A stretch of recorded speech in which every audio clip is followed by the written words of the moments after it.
नमस्कार आदाब दोस्तों। तो चलिए आज फिर हम आप लोगों के लिए लाए हैं देश और दुनिया की तमाम ताजा बड़ी खबरें, ब्रेकिंग न्यूज हेडलाइंस, एक एक करके तमाम बड़ी खबरें आपके सामने रखेंगे। सबसे पहली और बड़ी खबर में आपको बताएंगे दोस्तों कि महाराष्ट्र के अंदर होने वाले विधानसभा चुनाव से पहले कांग्रेस पार्टी के लिए अच्छी खबर सामने आ रही है। जानकारी मिल रही है कि मुंबई पुलिस के पूर्व कमिश्नर संजय पांडे कांग्रेस पार्टी में शामिल हो गए हैं दोस्तों। आगे इसकी पूरी जानकारी आपको देंगे। साथ ही साथ अगली बड़ी खबर में आपको बताएंगे दोस्तों कि देश के अंदर जिस तरीके से प्रधानमंत्री मोदी हिंदू करते हैं, इसके खिलाफ शंकराचार्य अविमुक्तेश्वरानंद ने पीएम मोदी को फटकार लगाई है। किस तरीके से, इसकी भी जानकारी आगे आपको देंगे। साथ ही साथ अगली बड़ी खबर में आपको बताएंगे दोस्तों कि उत्तर प्रदेश के उरई से बड़ी खबर आ रही है, जहां पर फेसबुक के ऊपर मुस्लिम धर्म के खिलाफ एक युवक द्वारा अभद्र टिप्पणी के विरोध में गुरुवार की रात 500 से ज्यादा लोगों ने कोतवाली घेर ली है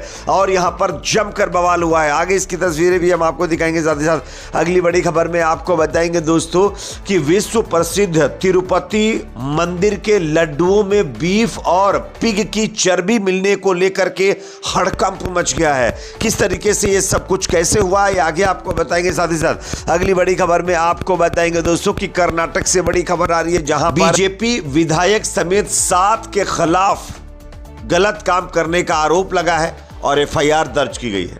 यानी बेटी बचाओ बेटी पढ़ाओ का नारा बिल्कुल भी असर नहीं कर रहा है बीजेपी नेताओं के ऊपर। आगे इसकी भी जानकारी देंगे। साथ ही साथ एक और बड़ी खबर सामने दोस्तों यहां पर आ रही है। पेजर अटैक के बाद इजराइल के तमाम दोस्त मुल्क जो अरब कंट्री में हैं, उन्होंने अब इजराइल से अपने रिश्ते तोड़ लिए हैं और इसमें एक और देश शामिल हो गया है। आगे हम आपको बताएंगे दरअसल कौन सा देश है। साथ ही साथ अगली बड़ी खबर में आपको बताएंगे दोस्तों कि हिजबुल्लाह सोचता रहा और ताइवान से मंगाए पेजर कंपनी का असली मालिक इजराइल निकला। यानी पेजर अटैक जिस तरीके से लेबनान सीरिया में हुए हैं और जिस तरीके से हिजबुल्लाह ने पेजर के ऑर्डर्स किए थे ताइवान से, वो पेजर्स बनाने वाली कंपनी ताइवान नहीं बल्कि इजराइल ही थी। इस वजह से हमले हुए हैं। इसको लेकर एक बड़ा खुलासा हुआ है जिसकी जानकारी आगे आपको देंगे। उससे पहले एक छोटी सी रिक्वेस्ट आपसे करेंगे दोस्तों, अगर आप भी चाहते हैं कि पेजर अटैक की जो जांच है वो निष्पक्ष तरीके से चलनी चाहिए और इजराइल को इसकी सजा मिलनी चाहिए, तो कमेंट सेक्शन में अपना फीडबैक जरूर दीजिए। इस वीडियो को ज़्यादा से ज़्यादा लाइक करिए, शेयर करिए। चैनल पर नए हैं तो सब्सक्राइब करने के बाद बेल आइकन को प्रेस करना ना भूलें। बात करेंगे पहली और बड़ी खबर की। आप सब जानते हैं दोस्तों कि महाराष्ट्र के अंदर आने वाले कुछ ही दिनों के बाद विधानसभा के चुनाव होने, लेकिन उससे पहले कांग्रेस पार्टी के लिए एक अच्छी खबर सामने आ रही है। आप स्क्रीन पर खबर देख सकते हैं। मुंबई के पूर्व पुलिस कमिश्नर संजय पांडे कांग्रेस में शामिल हो गए। बताया जा रहा है कि शाम 4 बजे कल यानी 19 सितंबर शाम 4 बजे मुंबई कांग्रेस की अध्यक्ष वर्षा गायकवाड़ की मौजूदगी में जो है पांडे साहब कांग्रेस पार्टी में शामिल हुए हैं। महाराष्ट्र के डीजीपी रह चुके पांडे ने कहा कि उन्होंने चुनाव लड़ने के बारे में गंभीरता से सोचा, क्योंकि क्षेत्र के कई नागरिक उनसे चुनाव लड़ने का आग्रह कर रहे थे। हालांकि बाद में वो मैदान में नहीं उतरे, लेकिन बीजेपी ने इस सीट से वरिष्ठ अधिवक्ता उज्जवल निकम और कांग्रेस ने वर्षा गायकवाड़ को उम्मीदवार बनाया था।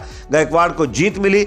इसको देखते हुए मुंबई महाराष्ट्र के पूर्व डीजीपी ने कांग्रेस पार्टी का दामन थाम लिया। ये कांग्रेस पार्टी के लिए एक अच्छी खबर सामने आ रही है। बात करेंगे अगली खबर की जो कि सामने आ रही है दोस्तों। यहां पर देश के प्रधानमंत्री नरेंद्र मोदी को शंकराचार्य अविमुक्तेश्वरानंद ने फटकार लगाई है। प्रधानमंत्री मोदी को फटकार लगाई। आप इस खबर को देखिए। उत्तराखंड स्थित ज्योतिष पीठ के शंकराचार्य स्वामी अविमुक्तेश्वरानंद सरस्वती अक्सर अपने बयानों को लेकर सुर्खियों में बने रहते हैं। मंगलवार को उन्होंने प्रधानमंत्री नरेंद्र मोदी को लेकर एक बड़ी बात कही है। शंकराचार्य अविमुक्तेश्वरानंद ने पीएम मोदी के जन्मदिन को लेकर कहा कि अंग्रेजी तारीख से जो भी व्यक्ति अपना जन्मदिन मनाता है, हम उसको हिंदू नहीं मानते हैं, क्योंकि हिंदुओं के देवी देवताओं की अंग्रेजी तारीख से जन्मतिथि नहीं बनाई जाती है। न्यूज़ तक को एक दिए इंटरव्यू में जो है यहाँ पर अविमुक्तेश्वरानंद ने अंग्रेजों की तारीख से जो भी अपना जन्मदिन मना रहा है, या तो वो उनकी माँ का अंग्रेज होगी या फिर पिता अंग्रेज होगा, इसलिए हम अंग्रेजी तारीख से मनाने वाले लोगों को ना ही शुभकामनाएं देते हैं और ना ही कोई चर्चा करते हैं, ये उन्होंने कहा है। यहाँ पर सीधे तौर पर उन्होंने प्रधानमंत्री मोदी को लताड़ लगाई है और साथ ही साथ प्रधानमंत्री मोदी के ऊपर कटाक्ष भी किया है।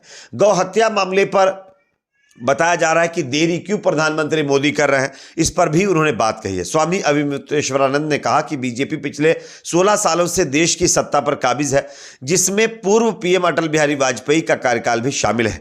ऐसे में क्या कारण है कि गौ हत्या मामले पर देरी कर रहे हो? मैं पीएम मोदी से पूछना चाहता हूं कि उनका इसका जवाब प्रधानमंत्री मोदी के पास क्या हिंदू जनता के सामने देना चाहिए कि आखिरकार गौ हत्या को लेकर के पूरे देश में कानून क्यों नहीं बनता और गौ हत्या पर पाबंदी क्यों नहीं लगती है। ये कहते हुए स्वामी अविमुक्तेश्वरानंद ने प्रधानमंत्री मोदी को फटकार लगाई है। जातिगत जनगणना को लेकर के भी उन्होंने फटकार लगाई है। बात करेंगे अगली खबर की, जो कि सामने दोस्तों यहां पर आ रही है। फेसबुक पर अभद्र टिप्पणी करने को लेकर के उत्तर प्रदेश के उरई में बवाल हो गया है। सैकड़ों मुस्लिम सड़कों पर उतरकर बवाल करने लगे हैं। स्क्रीन पर आप खबर देख सकते हैं। उरई में फेसबुक पर मुस्लिम धर्म पर एक युवक द्वारा अभद्र टिप्पणी के विरोध में गुरुवार की रात को 500 से अधिक लोगों ने कोतवाली के बाहर पहुंचकर प्रदर्शन किया है। आरोपियों पर मुकदमा दर्ज करने की मांग की है। बवाल होता देख मौके पर पहुंचे सीओ व कोतवाली पुलिस ने भीड़ को तितर-बितर कराया और मामले को लेकर मुकदमा दर्ज कराने का आश्वासन दिया है। मुस्लिम धर्म के विरुद्ध फेसबुक पर संजय नाम के युवक ने अभद्र टिप्पणी 2 दिन पहले की थी। इसको लेकर समुदाय विशेष में आक्रोश भड़क रहा था।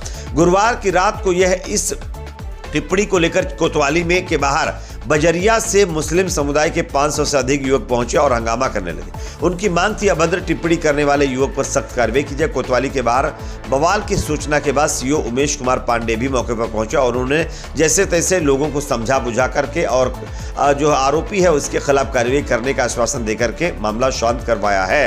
लेकिन अफसोस इस बात का होता है कि अगर यहीं पर कोई मुस्लिम समुदाय से ताल्लुक रखने वाला व्यक्ति होता और वो किसी धर्म के ऊपर टिप्पणी करता तो अब तक उसके घर पर बिल्डोजर चल गया होता।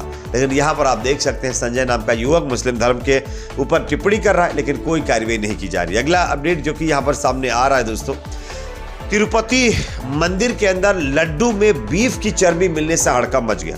आप इस खबर को देखिए।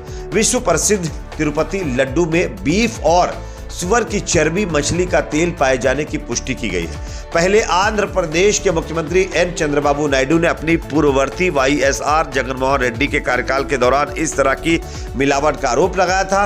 अब एक निजी प्रयोगशाला ने इन दावों की पुष्टि कर दी है। एक लैब रिपोर्ट में इस बात की पुष्टि की गई है कि आंध्र प्रदेश के तिरुपति मंदिर में जो प्रसाद के रूप में लड्डू चढ़ाया जाता है, इसमें जानवरों की चर्बी और मछली का तेल पाया गया था।